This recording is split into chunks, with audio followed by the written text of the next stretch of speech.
Good afternoon. All our thoughts are with Detective Chief Inspector John Caldwell and his family after last week's abhorrent shooting in Omagh. A man of extraordinary courage, his first thought was to protect the children he had been coaching. President von der Leyen and I stand united with the people and leaders of all communities across Northern Ireland. Those trying to drag us back into the past will never succeed. This afternoon, I welcomed President von der Leyen to Windsor to continue our discussions about the Northern Ireland Protocol. I'm pleased to report that we have now made a decisive breakthrough. Together, we have changed the original protocol and are today announcing the new Windsor Framework. Today's agreement delivers smooth-flowing trade within the whole United Kingdom, protects Northern Ireland's place in our union, and safeguards sovereignty for the people of Northern Ireland. Now, these negotiations have not always been easy, but I'd like to pay an enormous personal tribute to Ursula for her vision in recognising the possibility of a new way forward, and to my colleagues, the Foreign and Northern Ireland Secretaries, for their steadfast leadership. The United Kingdom and European Union may have had our differences in the past, but we are allies, trading partners, and friends, something that we've seen clearly in the past year as we joined with others to support Ukraine. This is the beginning of a new chapter in our relationship. For a quarter of a century, the Belfast Good Friday Agreement has endured because, at its heart, is respect for the aspirations and identity of all communities. Today's agreement is about preserving that delicate balance and charting a new way forward for the people of Northern Ireland. I am standing here today because I believe we have found ways to end the uncertainty and challenge for the people of Northern Ireland. We have taken 3 big steps forward. First, today's agreement delivers the smooth flow of trade within the United Kingdom. Goods destined for Northern Ireland will travel through a new green lane with a separate red lane for goods at risk of moving onto the EU. In the green lane, burdensome customs bureaucracy will be scrapped. It means food retailers like supermarkets, restaurants and wholesalers will no longer need hundreds of certificates for every lorry. And we will end the situation where food made to UK rules could not be sent to and sold in Northern Ireland. This means that if food is available on supermarket shelves in Great Britain, then it will be available on supermarket shelves in Northern Ireland.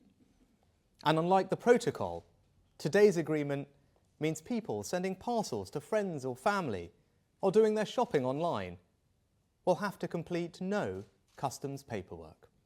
This means we have removed any sense of a border in the Irish Sea. Second, we have protected Northern Ireland's place in the Union.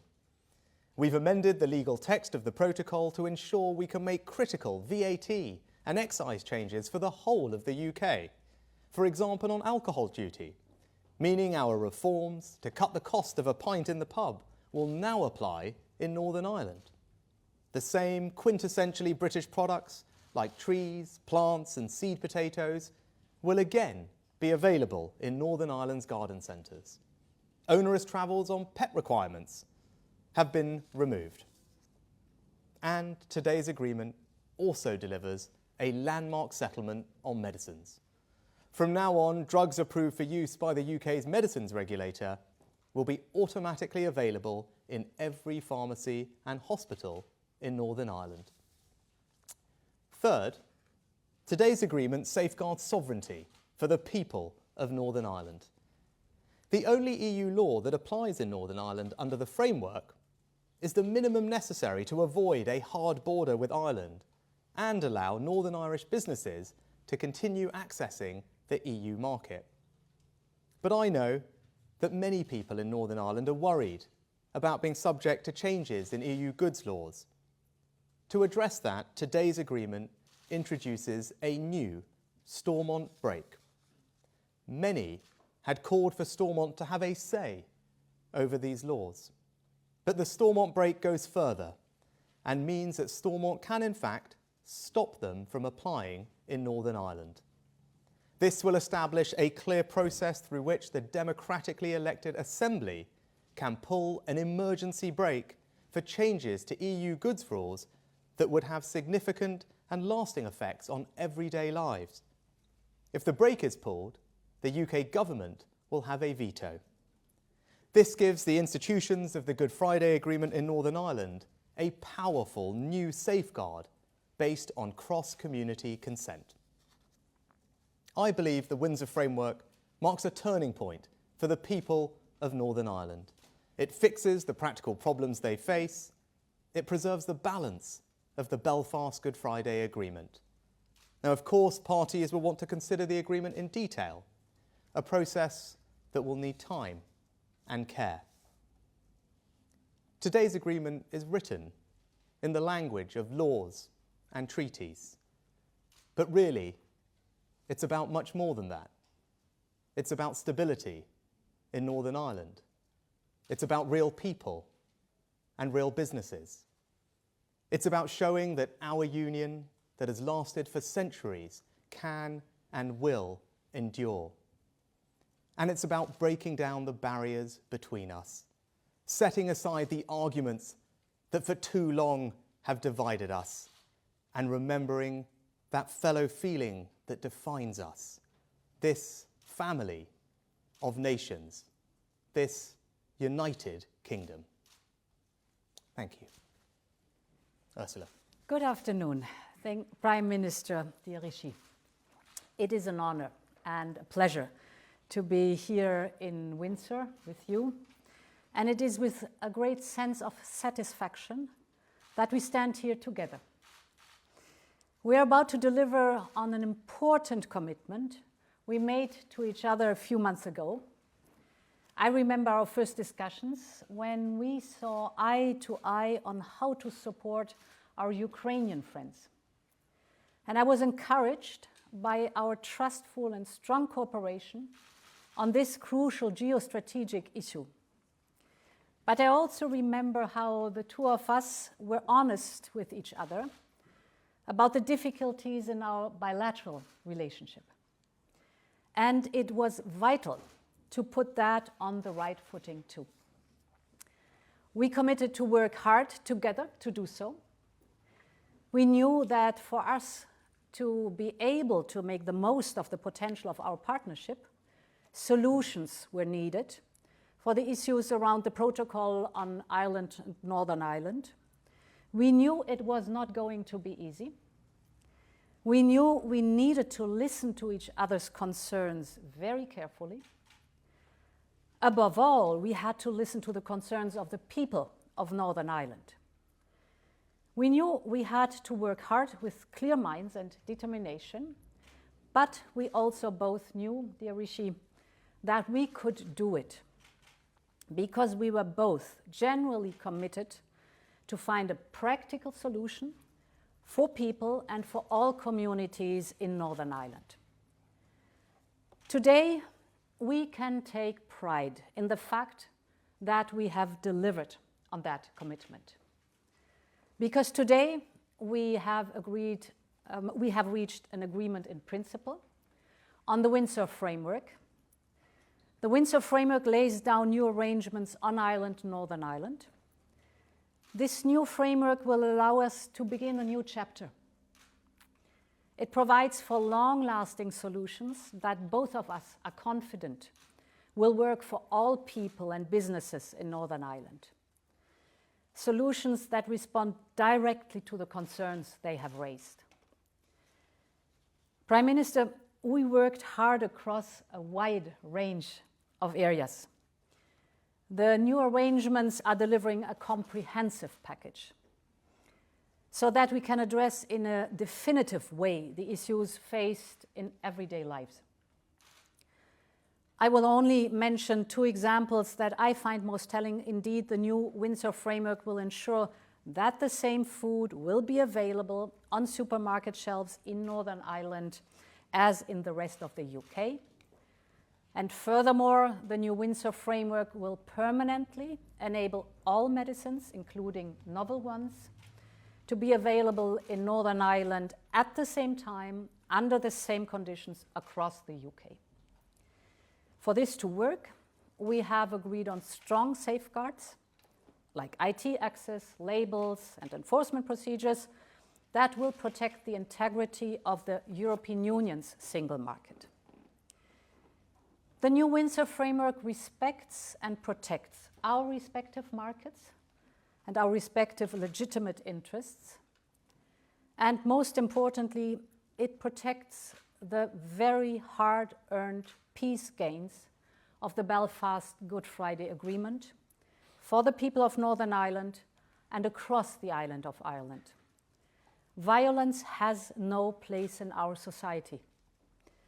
I condemn wholeheartedly the shooting of the PSNI officer in Northern Ireland last week, and my thoughts are with the officer and his family and friends. This year will mark the 25th anniversary of the Belfast Good Friday Agreement, an important milestone of the historic peace process. The new Windsor Framework is here to benefit people in Northern Ireland and support all communities celebrating peace on the island of Ireland. And this is why I believe we can now open a new chapter in our partnership. A stronger EU-UK relationship, standing as close partners, shoulder to shoulder, now and in the future. Many thanks. Thank you, Ursula. We have time for some questions from the media. Can I start with the BBC? Thank you. Chris Mason, BBC News. If the Democratic Unionist Party don't go back into government in Northern Ireland after all of this, does it ultimately amount to a failure? Question to both of you. Well, Chris, I think today marks a turning point for Northern Ireland. I've spent a lot of time listening to communities there, businesses there, the unionist community as well, understanding their concerns, and I believe that today's framework addresses them. It ensures that we can move goods freely around our UK internal market, it protects Northern Ireland's place in the Union, and it safeguards sovereignty for Northern Ireland's people. But I also recognise that parties and communities across Northern Ireland will want to take the time to consider the detail of what we're announcing today, and we should give them the time and the space to do that, and I fully respect that. But I believe that what we have achieved today is a real breakthrough, and it's now for the parties to consider that and decide themselves how to take it forward and build a better future for people in Northern Ireland. I think it's historic what we have agreed today and what we have achieved. And indeed, a lot will happen. The establishing of the green lane, for example, and the red lane for goods, the reducing of an amount of paperwork, reduced customs and checks on the ground, sharing customs data, information in real time. All these will drastically facilitate when implemented. It's a big step forward. And I think what is exceptional is that we managed to find an agreement for solutions that will protect our respective single markets. And this is a lot, and therefore I really want to thank for the excellent cooperation, and I really want to thank our teams also for all the time they've invested, all the knowledge. The result is extraordinary. I'd echo what Ursula said about thanking our teams, and actually, Chris, to just building on what Ursula said, often we focus on the politics of situations, Westminster and all the rest of it, but this is about the people of Northern Ireland, about the communities, about the businesses there, and what's best for them. And I believe that the Windsor Framework that we've agreed today really resolves the challenges that had been raised. It resolves all the practical issues on the ground. It puts people in charge of their destiny, and that's why it represents such a major breakthrough. And I hope everyone can recognise that and take the time to consider it. But this framework will start making a positive difference to people's lives in Northern Ireland almost immediately. And regardless of all the politics of this, I think that is something that hopefully all of us can recognise and celebrate. Can we turn next to RTE? Hello, John Carrain from RTE here. The unionists say they want to be treated the same, and it's to both leader. They want to be treated the same as any other part of the UK. However, Northern Ireland is the only part of the UK that shares a land border with the EU. So there will have to be some differences for Northern Ireland compared to the rest of the UK. Do you believe the unionists will accept different treatment? And can you point to how, for instance, the European Court of Justice will have jurisdiction in Northern Ireland? Do you want me to take that first, Ursula?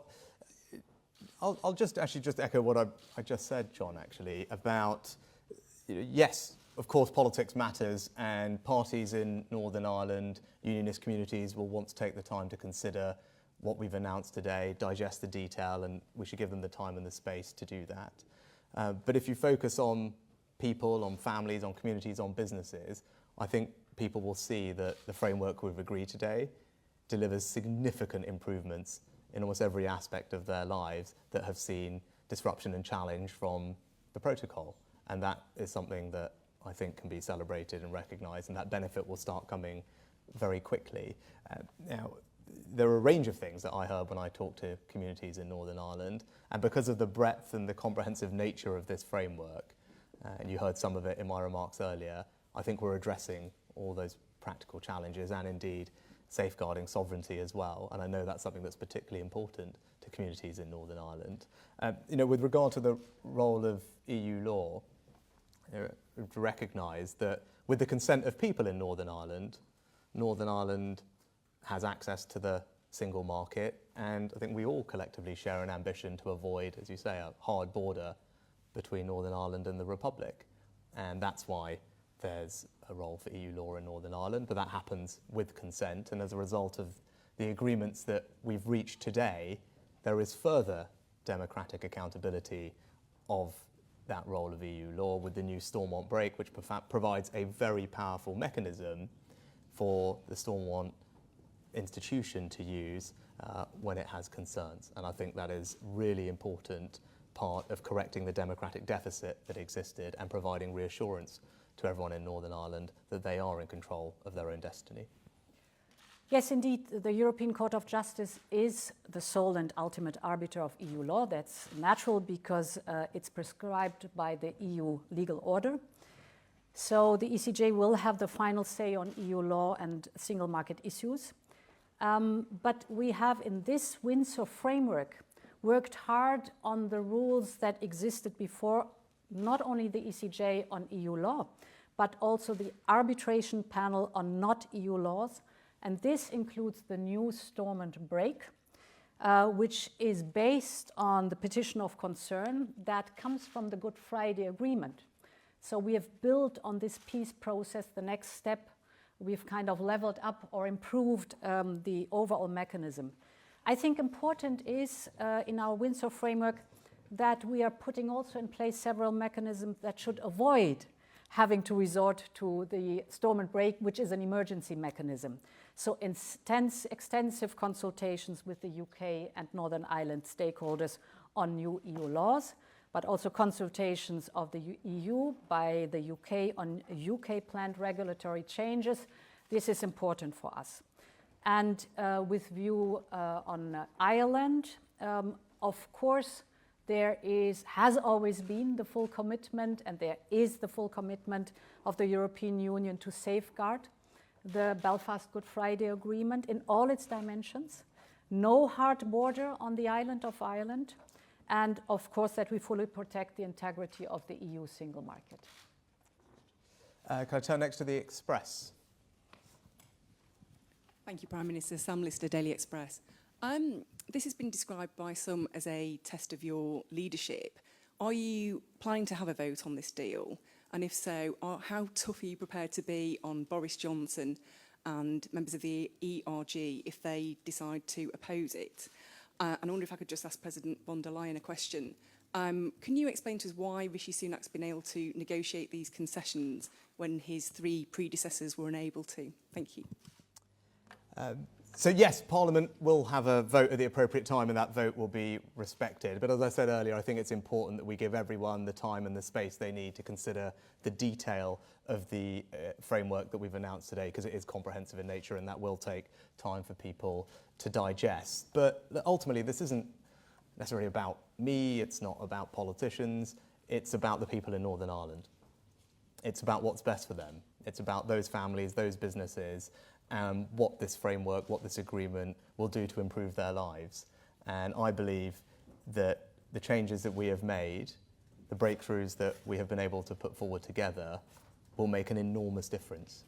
We can now say that goods will flow freely, smoothly across the UK internal market, that we've protected Northern Ireland's place in our union, that we've safeguarded sovereignty for Northern Ireland's people. Those are all significant achievements, and that's what we should focus on. And I think all of us know about the stability that is required in Northern Ireland, the delicate balance of the Belfast Good Friday Agreement and how important that is.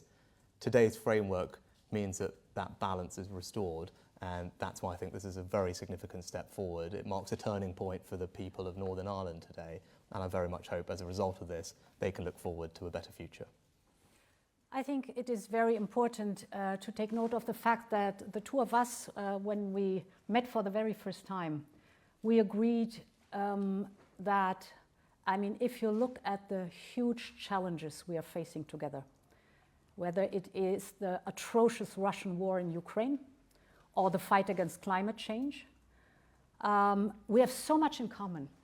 We're fighting for the same values. We're standing on the same side, shoulder by shoulder. And we want the best solution for the people of Northern Ireland in the situation that we have right now. So there was a very constructive attitude from the very beginning to solve problems, to find solutions, practical solutions for everyday life of the people and businesses in Northern Ireland. That's what we've done. And we've jointly developed the solutions. It needed a lot of goodwill and knowledge, and we have jointly agreed on that now. So I'm very happy about the agreement that we found with the Windsor Framework. Right, and lastly, have we got Le Soir? Chloé Goodenough for the Belgian newspaper Le Soir. Would you say that the trust is back between the UK and the EU? And would you say that this deal will help the UK to participate again to Horizon, the research program? Do you want to start first? Yes, this Windsor Framework is good news for scientists and researchers in the European Union and in the UK, because of course the moment we have finished this agreement, so it's an agreement in principle, the moment it's implemented, I am happy to start immediately, right now, the work on an association agreement, which is the precondition to join Horizon Europe. So good news for all those who are working in research and science. I think I'd also just add to that, there's a range of different areas that we can cooperate productively on, and the President and I started that work when we first met. But if you look at how we've responded to the situation in Ukraine, that's required very close coordination on things like sanctions policy, which the President has led, and we work very closely together on that. Also energy security more broadly, given the interconnected nature of our energy markets. Climate change is another area, and indeed illegal migration. These are all the types of things that we can continue to make good progress on working together to the benefit of all of our communities that we represent. And I look forward to doing that with President von der Leyen as well. Good. Thank you very much for your time.